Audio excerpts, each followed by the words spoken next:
Hey guys, this is Coffeeyay for HUSNG.com. Today I'm just showing a Leakfinder of a long-term student of mine. Now he's gone from the 15s to the 60s. He's been working on a number of different issues with his game, and I think that his game's gone a long way. So today we're just doing a Leakfinder just to see what more we can find, what more leaks we can plug, and overall how his, what kind of lines he's using and what kind of plays he's doing. I'm hoping that he's playing pretty aggressively because that's what we've been focusing on is aggressive play and trying to avoid passive tendencies. But let's see how he does. All right, so villain I guess is unknown. King Queen, yeah, definitely raising the button. I think the sizing's fine. Yeah, certainly c-betting this board. I think that sizing is also fine.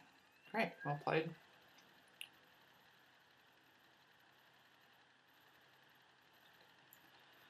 Yeah, I'm in raising 9-7. Seems best. Certainly c-betting that board. Obviously it's a little bit of a wet board, but at the same time, if you play around with Flopzilla, you'll find that villains just don't hit this board very often anyways.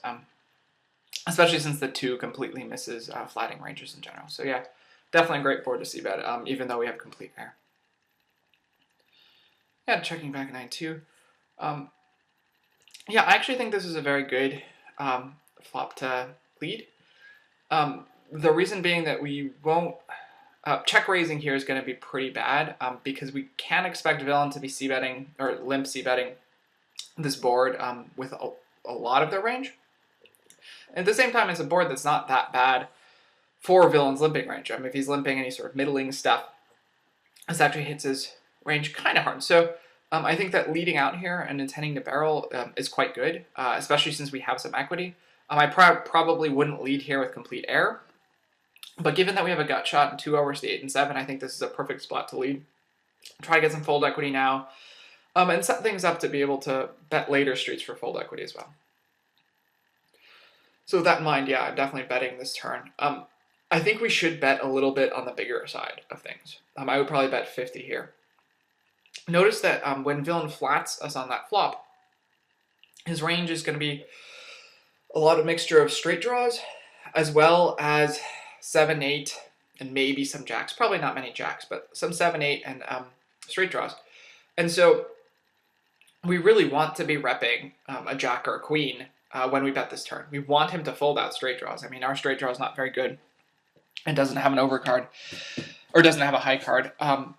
At the same time, we do want to give ourselves a shot to folding on a 7. I think this is a pretty good turn to try to fold on a 7, but we're not going to do that if we're betting so small. So I think that we should bet bigger here. I'll bet 50, and I'm pretty happy intending to triple barrel if we bet 50. As played, I think we're still barreling. This is the perfect card for us to barrel on. So while obviously we don't rep it, villain doesn't rep it either, and we can, I think, scare him. We can't put our villain as being very intelligent or being able to hand read. So I don't think that, we should say, oh, well, it's a limped pawn, we checked back, we can't rep an ace. Well, that's true, but, how much can a random villain hand read? I don't think it's to the point where he's able to, on the river, look all the way back to the fact that we limped pre. And so I do think this is still a scare card. I think obviously he folds out all his straight draws at this point, but also I think that we are folding out a 7 at this point, and likely an 8 as well. So I think this is the perfect card to barrel, and I would bet this river, and I would bet it kind of big, like probably 100 here, to really try to get the 7 and maybe even an 8 to fold. It's pretty much perfect for that. So yeah, I would have probably fired, and I really think that we would be folding that 7 out, betting this river.